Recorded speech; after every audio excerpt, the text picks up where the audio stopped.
And welcome back. On the line with me is John Hope Bryant. John is the Chairman and CEO of Operation Hope, the nation's first nonprofit financial services network for underserved communities, and the Hope Global Forum, and the author of How the Poor Can Save Capitalism. The website is operationhope.org, and you can tweet him at Operation Hope or at John Hope Bryant, B-R-Y-A-N-T. John, welcome to the program. Honored to be with you. With much respect for what you do. Thank you for joining us and for the great work that you're doing. So tell us about Operation Hope.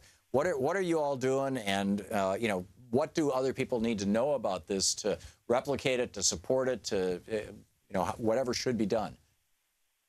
Well, we're really finishing the work, the unfinished work of Dr. Martin Luther King Jr. of 1968 with the Poor People's Campaign, along with Ambassador Andrew Young, who's our global spokesman, my mentor and play father.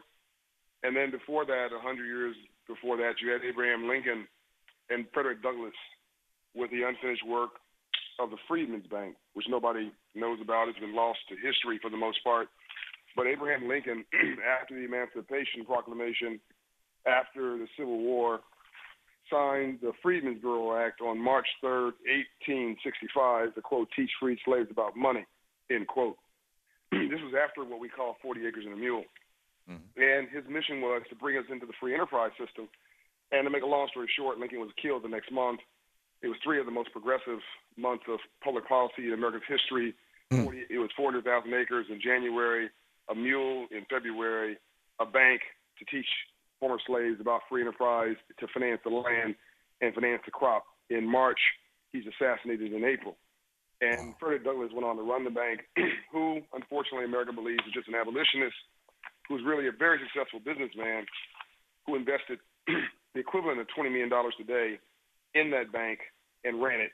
And when it failed, it was said the failure of that bank did more to set freed slaves in America back than 10 more years of slavery. Now, you fast forward to 68, here's Dr. King trying to basically get us back to zero. He didn't give his life to create a generation of builders or homeowners or entrepreneurs or GDP creators or job creators. No, he just tried to get the whites only signs down, and that was the result of Abraham Lincoln getting assassinated and Reconstruction ending. So my theory is this. It's not like we got the memo on free enterprise and capitalism. This is my next book. It's not like we got the memo on free enterprise and capitalism and screwed it up. We just never got the memo. And Dr. King was trying to deliver that memo as a preacher. I mean, he still was trying when he launched the Poor People's Campaign, and that was, Tom, about all people and not about black people. It is a mistake to assume Dr. King was a black leader. He said, I'm here to redeem the soul of America from the triple evils of war, racism, and poverty. And because of him, America, then the world over, assumed that America was the land of the free. And then he launched this movement of poor whites. There's more poor whites in America than anybody else, blacks, Latinos, Asians, Indians, and others. And then he's assassinated the same month of Lincoln, April, 100 years later. So we've taken it all upon ourselves to get that legacy alive and well. So we got the Treasury Department to rename the Treasury Annex building the Freedmen's Bank building last year. That's across from the White House, where the location of the Freedmen's Bank stood. And now we're opening 1,000 locations across this country. I have orders for 435 today. It's called Hope Inside. Hope Inside of bank branches, grocery stores, big box retailers, houses of faith, government offices, places where people flock, stop, and shop to raise credit scores 120 points to 700.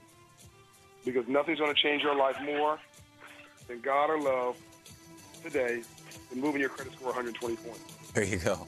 Okay, it's operationhope.org. John Hope Bryant. He's also the author of How the Poor Can Save Capitalism. John, you're doing great work, and please give my very best to Andrew Young. I will. God bless you. Thank you, sir. We'll be back.